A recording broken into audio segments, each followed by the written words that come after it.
hello guys welcome back to Sagar blog so अब हामी कहाँ जाँदैछौँ भन्दाखेरि देखिहाल्नुहुन्छ कहाँ जानु रेडी भएको छु कहाँ जाँदैछु भन्दाखेरि चाहिँ हजुर भिडियो हेर्दै हेर्दै गर्नु थाहा पाउनुहुन्छ हामी कहाँ जाँदैछौँ अहिले फिलहाल हामी चाहिँ निक्लेको यताबाट घरबाट चाहिँ हामी फिलहाल अब निक्ले चौकमा जाँदैछु हामी चौकमा भन्दाखेरि हाम्रो सबै घरको सबै परिवार छु यता हेर्नु सक्नुहुन्छ हाम्रो मिस दुर्गा लोहार पनि जाँदैछ यता भाउजू आगे दादा बसिराखेको छ ए दुईजना यता छ बाबु इधर देख दो हाई बोल दो अब कहाँ जाँदैछु भन्दाखेरि चाहिँ अब भिडियो गर्नु थाहा पाउनुहुन्छ हामी कहाँ जाँदैछु बेन्ना बेन्ना खाली खेत देख्दाखेरि कस्तो राम्रो लाग्छ नि दिललाई सुकुन पान्छ अब धान रोप्ने टाइम पनि आइसक्यो अनि यता फुलबारी ग्राउन्डमा के भएको छ थाहा छैन पुरा पेन्डलहरू लगाएर के प्रोग्राम छ होला त्यही कारण पेन्डल लगाएको अनि यता फुलबारी क्रसिङमा चाहिँ हाम्रो टमटम पनि रुखायो किनकि ट्रेन पार हुँदैछ अब क्रसिङको लागि गेट बन्द गर्दैछ मेरो छोरीले ट्रेन हेर्नु लागि पुरा झुकेर कहिले पार हुन्छ पुरा झुकेर हेर्दैछ अनि यता राङ्गापाडाको ओभरब्रिजमा कस्तो राम्रो पेन्टिङ गरेको नि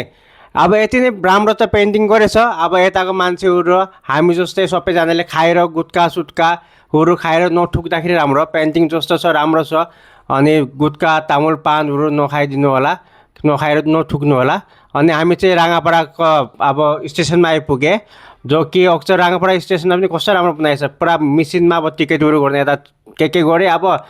गुगल पेले स्क्यानरमा पैसा हालिदियो अनि ठ्याक्क यतादेखि टिकट निक्लिन्छ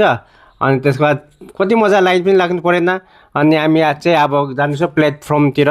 जो कि अहिले राङ्गापाडाको जो पुरा भएको छैन अब स्टेसन बनाएको आधी उधी त भइसक्यो फाइनली स्टेसन पनि पुगिसक्यो अब स्टेसन पुग्यो भन्दाखेरि चाहिँ हजुर ग्यास गर्नु कि हामी कहाँ जान्छु अब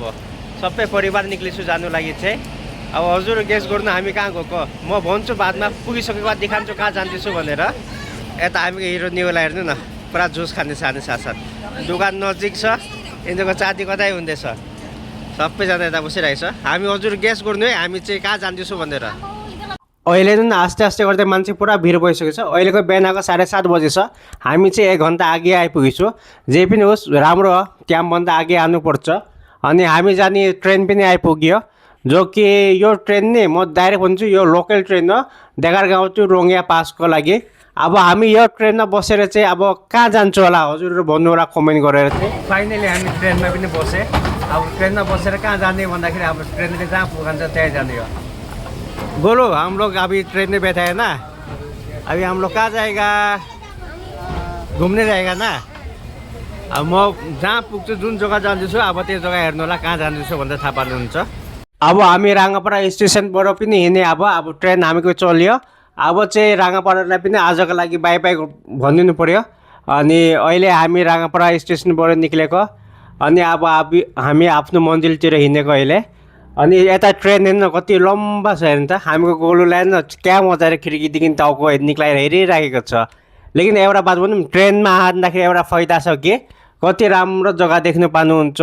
यो पोल्युसनदेखि दूर जङ्गलको रास्ता कति राम्रो हेर्दा पनि दामी लाग्छ अनि नदेखेको चिजहरू पनि देख्नु पाउँछ यो फाइदा छ ट्रेनमा नि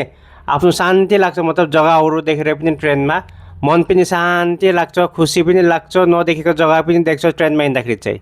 अनि हामी चाहिँ अहिले निसामारी आर्मी क्याम्प आइपुगेँ यता निसामारी आर्मी क्याम्प भन्दाखेरि बहुत ठुलो क्याम्प छ यता अब सबै रेजिमेन्ट राइफलको सबै छ यता बहुत ठुलो क्याम्प छ अनि फाइनली हामी निसामारी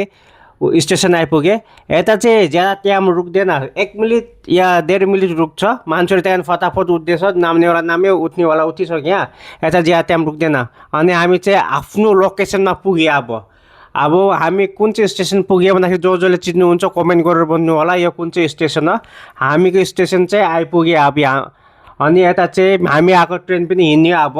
यता चाहिँ हाम्रो दाजु भाउजू मम्मीले के सामानहरू किन्नु हुँदैछ हामी चाहिँ अब लाग्यो हामीको जग्गातिर आरती हामी कहाँ आएको कहाँ आएको हामी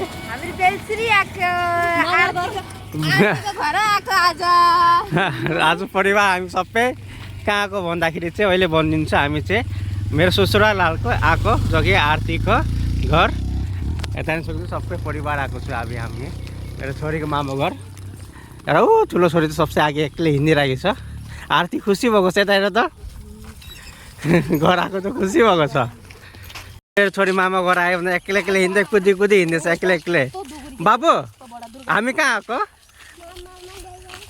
मामा घर आएको